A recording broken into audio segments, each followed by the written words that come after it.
inland by many causeways and interlaced with navigable canals. It was a great metropolis with over 1,200,000 inhabitants. The ceremonial center, Teotihuacan, had many temples dedicated to important gods. The most imposing was the Templo Mayor, the religious heart of Tenochtitlan, the destination for pilgrims and home for priests and divinities.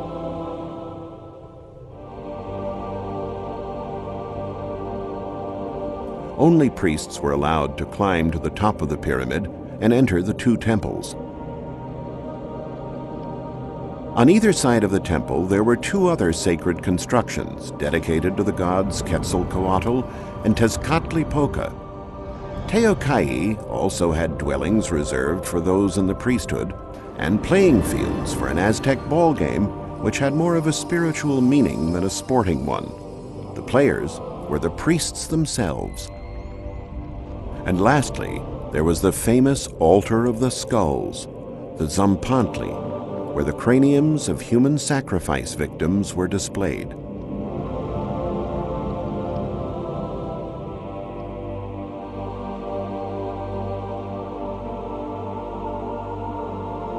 For the Aztecs, religious rites and sacrifices were a necessity, the only way to earn the benevolence of the gods. They believed they were warding off famine, natural disasters, and defeats in battle. And the greatest sacrifice they could make was a human one. The priests made them lie on their backs on narrow sacrificial stones, then cut open their chests and pulled out pulsating hearts as an offering to the idols before them. This description by a Spaniard illustrates one of these sacrifices, made in honor of Huitzilopochtli, the god of the sun and war.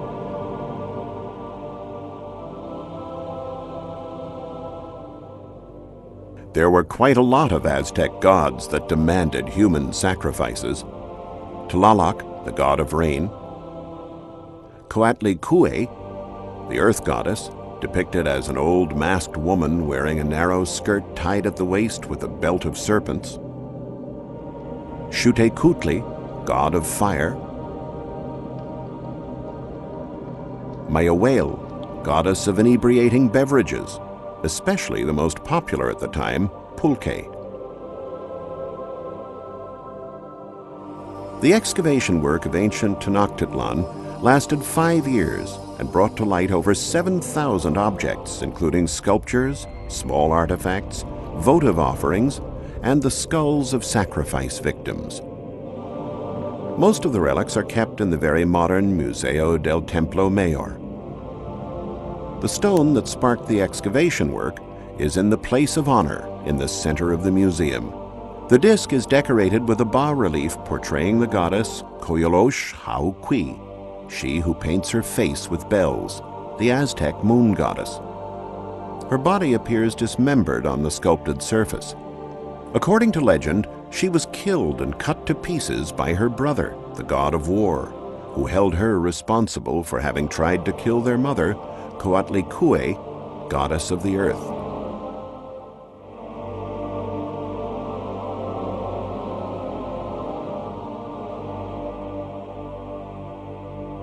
Another wonderful relic in the museum, and the only one of its kind, is this terracotta statue of the Bat God, a divinity of the underworld for worship of the dead. There are also many masks portraying the deceased and mythological beings.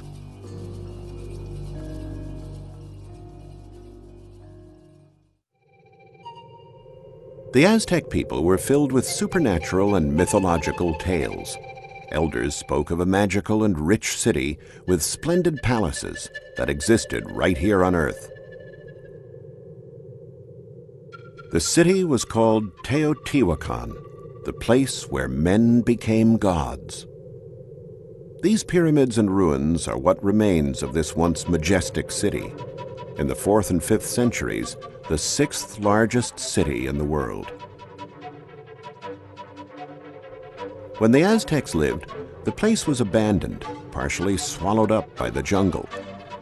But the Aztecs still believed that the incredible pyramids were built by the gods thousands of years earlier, and they made pilgrimages to the site.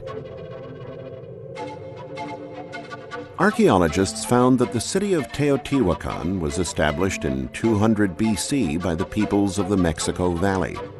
The pyramids, some of the most extraordinary monuments in the Americas, were built around 200 AD. At its zenith, Teotihuacan had grown to cover an area of almost 8 square miles and had almost 200,000 inhabitants. The monumental complex lies in the high Anahuac Valley in a barren and arid landscape that heightens its magical and mysterious atmosphere. It now attracts numerous people who gather here regularly to celebrate the rite of the Salute to the Sun.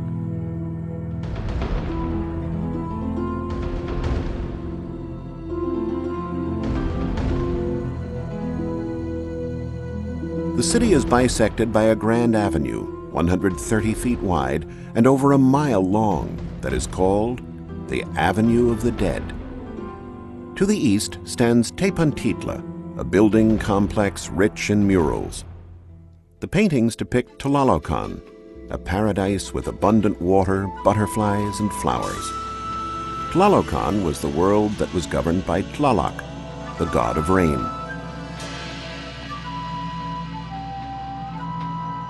At the end of the Avenue of the Dead is the Ciutadela, the citadel, at whose center stands the pyramid dedicated to the god Quetzalcoatl. It is one of the most important buildings in the area. Next to its base are statues carved out of limestone and painted with natural pigments that used to decorate the pyramid. They represent the feathered serpent Quetzalcoatl. Originally, they were painted in bright colors. The undulating bodies of the serpents emerged from the walls of the pyramids, and the god's head was wreathed in a crown of feathers.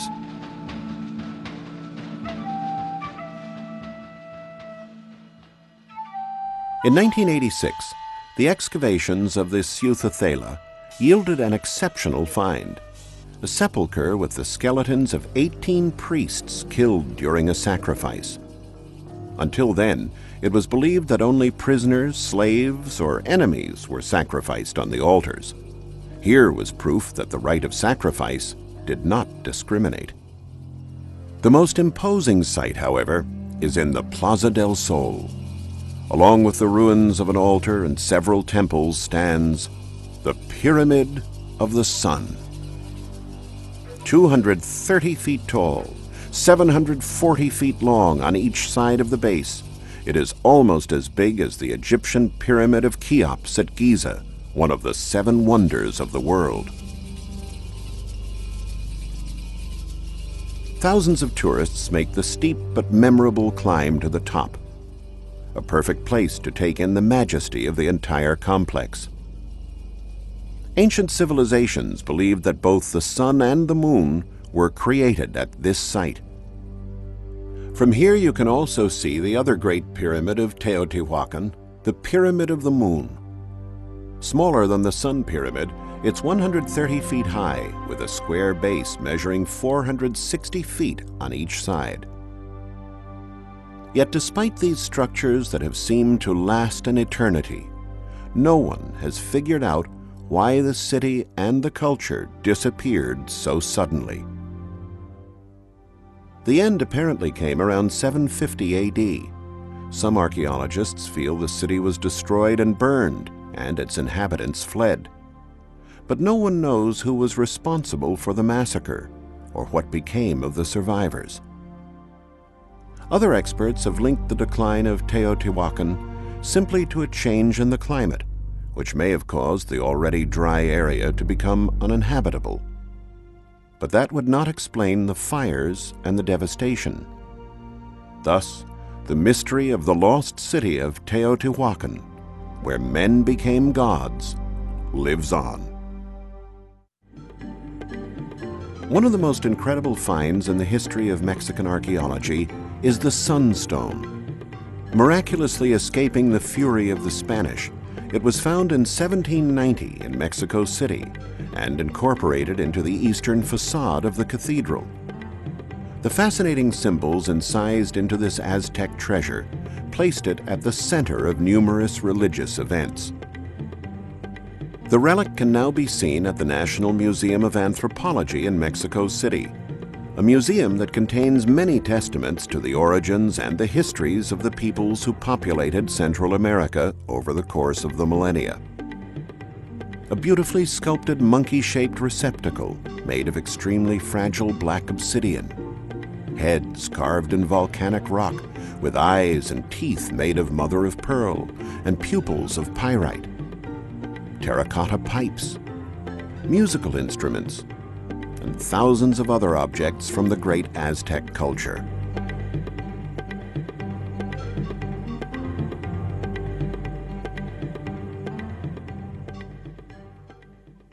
But perhaps the most precious is the Sunstone. Archaeologists studied the disk for years in an attempt to reveal the mystery of its symbols. Today, they think they have the answer. The Sunstone is a calendar, actually a double calendar. The complicated symbols refer both to a division of time based on religious precepts, where the solar year is 260 days long, and to a non-religious one, which divides the year exactly